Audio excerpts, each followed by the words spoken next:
O axır vaxtlar ölkə seyri dağılmaq üzrəydi. Onun kimi kənd sıfatı da çox bərbad günə qalmışdı. Süd sağılmırdı, çox az.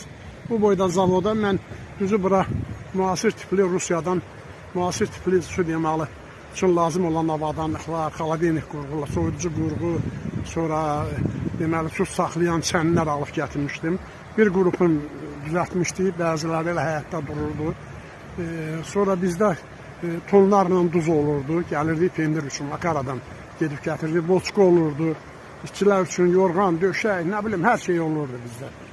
Və süd də olurdu, amma süd azalmışdı. Elə də olub ki, vallahi xatirələrimi deyim, bir neçə dəfə olubdur, mənim yanıma adam gəlib ki, anası ölübdür, əzizləri ölüb, atası, yağ lazım ki, yemək pişirməyə, qonaqlar gələcək.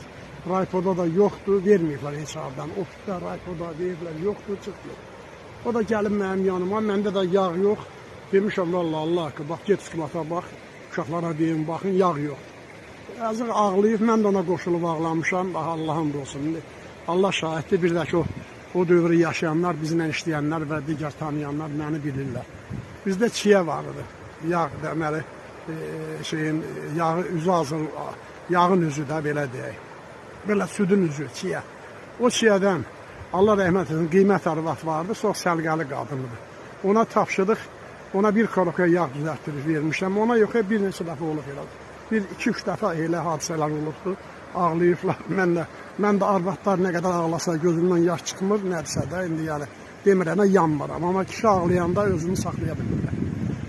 O, belə xatirələrim var. Bu videonu çəkməkdə məqsədim heç də, yəni harada işləməyim, nə eləməyim deyil. Xatirələr, yəni xatirələri bölüşürəm.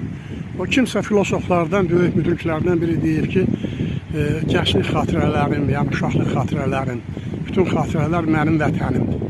Yəni orada biz həyatımızın bir parçasını görürük, təkcə özümü yox. Burada 90 neçə nəfər adam, 98 nəfər adam işləyir. Mövsüm işçilər də vardı, böyük bir kollektiv idi. Rayona gələn qonaqlar, bizə aid olmadı, yönəldirdilər bizə. Şükür Allah'ın böyüklüyünə ki, Allah'ın verdiyi ruzumuzu bölməyi də bacarırdıq. Yəni Laçın adına kim rayona gəlirsə bizim adımıza hamısı buradan razı gedib, hamısı buradan razı gedib. Və qaçqınlıq illərində də onu bilən az saylı adamlar vardılar. Onlar yəni az saylı adamlar onu heç vaxt unutmadılar, bizi axtardılar, aradılar.